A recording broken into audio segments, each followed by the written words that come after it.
I noticed your Stage 1 EA837 file has more horsepower than a competitor's but less peak torque. How does this work, and why is it not possible to get the best of both? That's comparing dynos. It's going to be It's tough. fraught with, I don't know, misinformation you could say or something. I don't know, not misinformation, but it's almost impossible to correlate one dyno to another. You need to really take what they measured before, what they measured after on that specific car. There's a number of issues. So one, every dyno reads a little differently. So we have a certain type of brand and specification of dyno here at our facility that we use for um, generating these advertised numbers. You could bring a different brand of dyno and put it in the same facility, and it would read differently. Some amount. It could just be a little bit. It could be a huge Yeah, difference. and it's not necessarily a static like, No, percentage up or down. The whole power curve can change too. and the amount of, for example, even on our dyno, the amount of load we put on the rollers will vastly change the horsepower from run, from load to load. Even what gear we run in, can change. So there's that.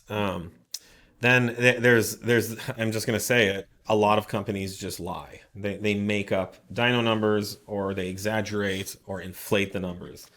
I'm not pointing any fingers. I'm just saying this goes on. It's really easy to do, and customers eat up big dyno numbers. The sad truth is, the more you lie about it, the happier people become.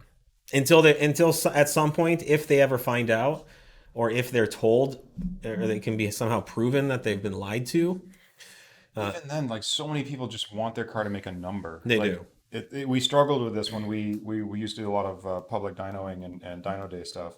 And people who were perfectly happy with their car's fast, it's everything they want it to be. They get a dyno number back, and Yeah, they're somehow crushed by it. It's yeah, just yeah. like you have the same car, it's the same performance, like just some like imaginary internet number that you were expecting didn't come out of The reality. best analogy I can make. I'm sorry if this offends anyone, but let's say there's a penis length measuring gauge. Okay, and there's two brands. You can buy them both on Amazon. And unbeknownst to anybody, the one company just adds a half an inch. Okay. Um, Now, all the people that measure, with the exaggerated one, let's say they thought they were 6 inches long, and they find out they're 6.5 inches. Oh, it's Wednesday, and I just found out my dick's half inch longer than it was yesterday. This is a great day. This could be the best day of my life. And those people will be very happy with that false information until somehow someone comes along and says, "Look, here's 6 inches. This is not 6 inches on this gauge." And and then even then, half the people will argue vehemently, "No, my dick is actually 6.5 inches." You will not be able to convince them.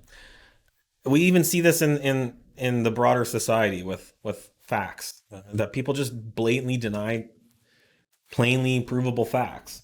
Yeah, they want So it to fit a narrative that they've already formed. so if you want to create and sell the most popular penis length gauge on the market, make it exaggerate. And this is the same thing with dynos. Okay, I'm not saying that's what's happening here. I don't know who you're talking about or what, but we have seen this time and time again, where we're like, there's no possible way a car can make that much power at that point in the RPM band, and the customers are eating it up. Well, yeah, and this comes across the board. First, I want to answer your question. Why can't you have both? We feel we've gotten the most power out of that calibration across the power band. So we don't feel we're leaving anything on the table. We have now the top three or four, That's whatever, that's the fastest thing. We cars on the prove it. market. We prove it with the drag Customer racing knows we have, times. Yeah. so I mean, you're not going to get, more on the table that we're just, not calibrating for. The best advice I could give, we'll leave it at this, is please, please, please do not go around comparing dyno charts and advertised power numbers from one tune or the other to determine which tune is better. You are not getting an accurate, clear, real world, um, factual view of what you're buying or getting if that's your only perspective. Okay, so you can take all the dyno, you can take all the B9 Stage 1 3.0 T tunes on the market, and you can put them all on the screen and look at all the dyno charts, and you can pick the one that looks the highest, and you are not necessarily going to get the best tune.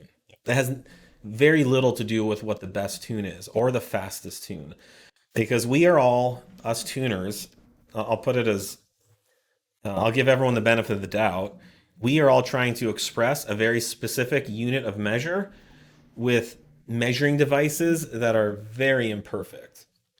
And so this is just one perspective of what you will get. You can look at the dyno chart. You can see that we have broad power increases over stock. You can compare our factory numbers to our elevated numbers. This is another thing. Another one of our competitors, they artificially increase the stock horsepower. So if Audi says it makes 350 peak horsepower, they'll say, "Oh, we measured 370," and so that they can build in 20 additional horsepower onto their gains. We don't do that. So all of our dynos are based on the factory power ratings, and then we tell you the increase over that.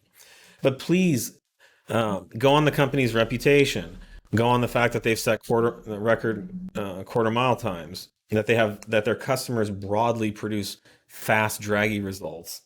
That they stand behind their products. That they're not blowing up motors.